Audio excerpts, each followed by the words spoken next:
और व्यस्त कार्यक्रमों का भी हवाला दिया गया है और इस वक्त उनके प्रतिनिधि यहाँ पर जरूर मौजूद है, लेकिन बिहार के मुख्यमंत्री नीतीश कुमार की मौजूदगी है और ये वो तमाम चेहरे देख लेते चलिए जो कि इस इंडिया अलायंस की इस बड़ी बैठक में, जो चौथी बड़ी बैठक है, उसमें शामिल होने के लिए पहुंचे हैं। तो तस्वीरें सब कुछ बयां कर रही हैं और बताया जा रहा है कि इस बार की ये बैठक, इस बैठक में कई चुनौतियां भी हैं, लेकिन उन चुनौतियों को कैसे इंडिया अलायंस पार पाता है। जेडीयू की तरफ से एक तरफ से दबाव बनाया जा रहा है कि नीतीश कुमार को इस बैठक में कम से कम संयोजक की भूमिका दे दी जाए और वो भूमिका जल्द मिलनी चाहिए क्योंकि अब वक्त नहीं बचा है।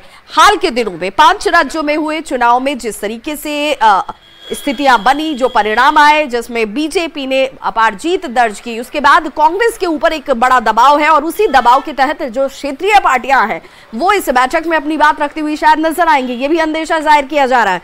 और अब ये बैठक और शिवम प्रताप हमारे साथ इस वक्त ज्यादा जानकारी के साथ सीधे जुड़ गए हैं। शिवम, 3 बजे का वक्त बताया जा रहा है जब ये बैठक शुरू हो जाएगी, कौन कौन से लोग अभी तक इसमें पहुंच चुके हैं बैठक में शामिल होने के लिए?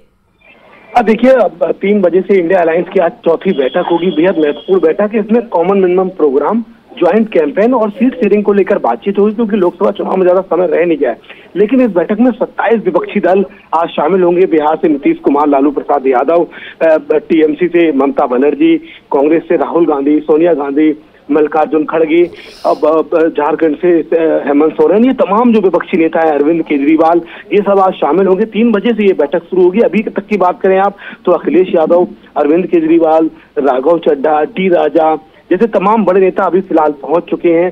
ऑलरेडी अंदर उद्धव ठाकरे मौजूद हैं। सबसे बड़ी बात है कि 3 राज्यों में जो चुनाव हुए थे उसमें कांग्रेस को हार मिली और उस दौरान इंडिया गठबंधन का जो डेवलपमेंट था वो पूरी तरीके से रुक गया था क्योंकि कांग्रेस पार्टी अपने विधानसभा चुनावों में बिजी थी। लेकिन एक तरफ जहां बीजेपी की तैयारी लगातार तेजी से आगे बढ़ रही है तो अब इंडिया गठबंधन भी अपनी सीट शेयरिंग को लेकर आगे बढ़ना चाहता है क्योंकि सबसे बड़ी गठबंधन में समस्या सीट शेयरिंग को लेकर ही है।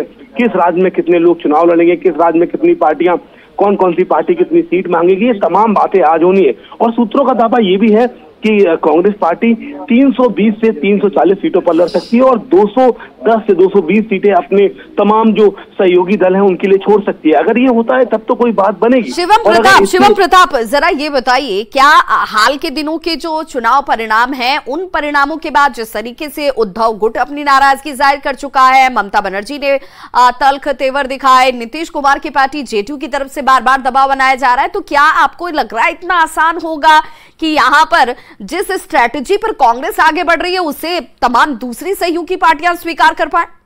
देखिए, विधानसभा चुनावों के दौरान जब लगातार ये क्षेत्रीय पार्टियां कांग्रेस पर दबाव बना रही थी कि आप इंडिया अलायंस की बातचीत को आगे करिए, कांग्रेस पार्टी ने उस समय ऐसा सोचा था कि अगर वो इन राज्यों में जीत कर आएंगे तो जो सीट शेयरिंग का फार्मूला है वो उनके हिसाब से तय होगा और उनको ज्यादा मौका मिलेगा। लेकिन इन 3 राज्यों के चुनावों में पूरी तरीके से काया पलट हो गई, कांग्रेस को हार मिली और उसी हार के बाद तुरंत क्षेत्रीय दलों ने शिवम आप नजर बनाए रखिए, हम फिर लौटेंगे। बड़ी खबर इस वक्त की यही कि इंडिया अलायंस की ये बड़ी बैठक बस अब कुछ ही देर में शुरू होने वाली है और कई बड़े दिग्गज नेता जो हैं वो इस अलायंस की बैठक में शामिल होने के लिए पहुंच चुके, लेकिन अभी कईयों के पहुंचने का सिलसिला जारी है। एक छोटा सा अंतराल, फौरन होंगे वापस, बने रहिए हमारे साथ।